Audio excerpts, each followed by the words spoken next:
नमस्कार, मैं आरती सिंह। आप देख रहे हैं न्यूज 11 भारत। पूर्व सीएम हेमंत सोरेन की मुश्किलें और बढ़ने वाली हैं। हेमंत सोरेन के खिलाफ चलेगा शिकायतवाद का मामला। ईडी द्वारा दर्ज कराई गई शिकायतवाद पर सीजेएम कोर्ट ने संज्ञान लिया है। समन की अवहेलना को लेकर ईडी ने दर्ज कराया था शिकायतवाद। 27 फरवरी को सुनवाई के बाद कोर्ट ने फैसला सुरक्षित रखा था। रांची सीजेएम कोर्ट ने आज इसे लेकर फैसला सुनाया। जमीन घोटाला मामले में ईडी ने 10 समन जारी किए थे।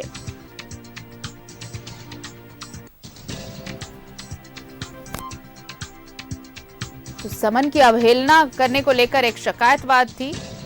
27 फरवरी को सुनवाई के बाद कोर्ट ने फैसला सुरक्षित रखा था।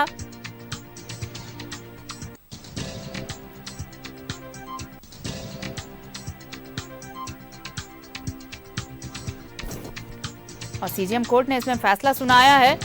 जमीन घोटाला मामले में ईडी ने जारी किया था 10 समन। सहयोगी दीपक इस वक्त हमारे साथ फोन लाइन पर जुड़े हुए हैं। दीपक, ये शिकायतवाद का मामला समन की अवहेलना को लेकर और अब इसमें फैसला आ गया है, यानी हेमंत सोरेन की मुश्किलें और बढ़ने वाली हैं। जी बिल्कुल, देखिए, पूर्व मुख्यमंत्री हेमंत सोरेन को जमीन घोटाला मामले में ईडी ने एक के बाद एक 10 समन किया था। पहला समन जो है अगस्त माह में जारी हुआ था और 31 जनवरी को 10वें समन पर पूछताछ हुई थी और उस पूछताछ के क्रम में ईडी ने पूर्व मुख्यमंत्री हेमंत सोरेन को गिरफ्तार किया। तो 10 समन हुआ था, जिसमें 8वें समन पर 20 जनवरी और 10वें समन पर 31 जनवरी को ईडी के समक्ष उपस्थित हुए थे। ईडी के जो अधिकारी है वो मुख्यमंत्री आवास पहुंचे थे और हेमंत सोरेन से पूछताछ की थी। बाकी 8 समन पर ईडी के अधिकारी उनसे पूछताछ नहीं कर पाए थे, काहे कि पूर्व मुख्यमंत्री हेमंत सोरेन ईडी को यह समय नहीं दिए थे। और इसी मामले को लेकर जो है ईडी के द्वारा जो है एक शिकायतवाद का मामला रांची सीजेएम कोर्ट में दर्ज कराया था और वह शिकायतवाद जो है बीते 19 फरवरी को दर्ज कराया गया था और उसके बाद इस याचिका पर सुनवाई हुई और बीते 27 फरवरी को रांची सीजेएम कोर्ट ने दोनों पक्षों को सुनने के पश्चात फैसला को सुरक्षित रख लिया था और आज आदेश के बिंदु पर सुनवाई के लिए तिथि निर्धारित थी। तो आज रांची सीजेएम कोर्ट ने अपना आदेश सुना दिया है और जो शिकायतवाद जो ईडी के द्वारा दर्ज कराया गया था उस पर संज्ञान ले लिया है। तो अब कहीं ना कहीं पूर्व मुख्यमंत्री हेमंत सोरेन की मुश्किलें फिर से बढ़ गई है, क्योंकि ऑलरेडी मनी लॉन्ड्रिंग मामले में जो पीएमएलए की विशेष अदालत में उन्हें पेश करके उन्हें जुडिशियल कस्टडी में भेजा गया है। तो एक मामला जो है वो पीएमएलए न्यायालय में जो है वो चलेगा। दूसरा मामला जो रांची सीजेएम कोर्ट में जो शिकायतवाद दर्ज कराया गया है उस मामले में भी अब मुकदमा चलेगा।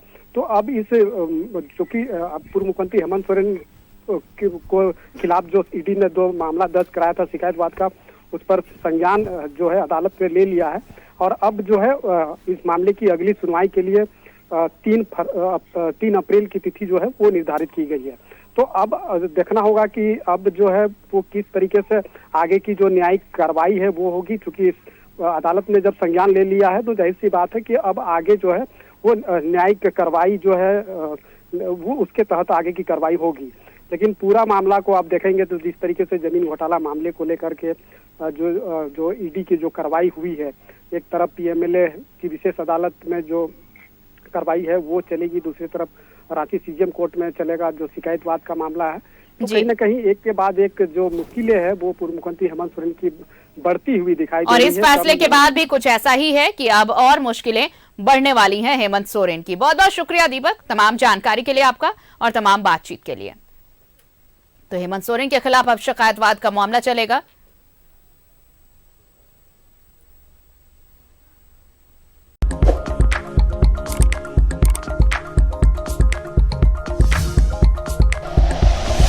Like and share videos, subscribe करें हमारा चैनल और प्रेस करें बेल आइकॉन। न्यूज़ 11 भारत, सच है तो दिखेगा।